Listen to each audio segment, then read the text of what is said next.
बिस्मिल्लाहिर्रहमानिर्रहीम अस्सलाम वालेकुम दे चैनल के बस सुमरा वीडियो गाने जोड़ोम ठुल ब पख्तो जब की हना के ज खबरیم چې دومره ویورز نه سده پښتو خو بیا هم دا چې ز خپل کوشش کوم چې دا ټول ویډیو غانې د خپل په پښتو کې جوړ کم ها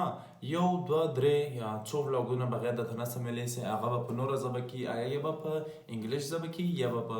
اردو کې خو زیاتر به امید لرو چې د موږ ویډیو غانې چې هغه به د پښتو ژبه کې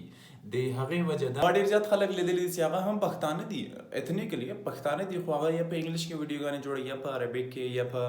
بله ژبه کې یا بله ژبه کې خو پښتو کې ډېر کم خلک دي چې هغه ویډیو غانې جوړوي او په یوټیوب باندې اپلوډ کوي نه پوهېږم د څه وجه ده یو خو د ټول نه مین ریزن دا کېدلی شي چې د پښتو ریچ ډېر زیات کم ده په یوټیوب باندې یعنی ډېر زیات ویورز نه لري نو هغې وجه سره هغه ولاګران یا هغه یوټیوبران چې دي هغه مایوسه سي ډیموټیویټ سي او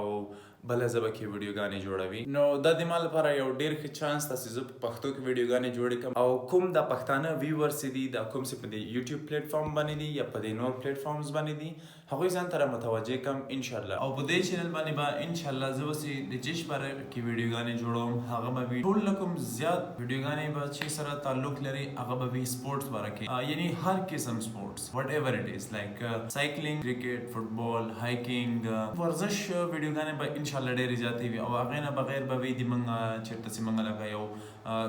بل ښار ته موږ لاړ شو یو بل ځای ته لاړ شو یا کله نه کله یو داسې یو کلچرل ویډیو وي د انفارمیټیو ویډیو وي هغه به جوړو له خیره سره او آوټینګ لکه ملګرو سره چې ځای باندې ځم د هغه باره کې ویډیو ګانې به وي نو چېرته موږ که ټور وکړو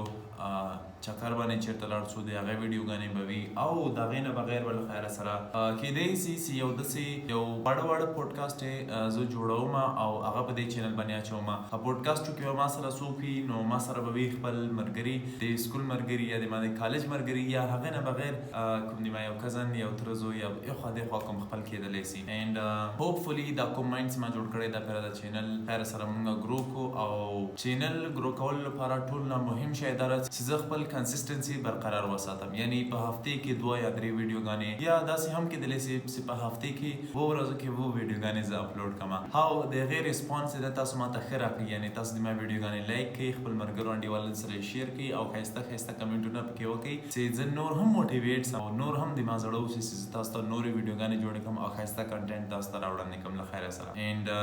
ډېره زیاته مننه دا ویډیو کتل ښه وخت درته غواړم السلام علیکم ورحمة الله وبرکاته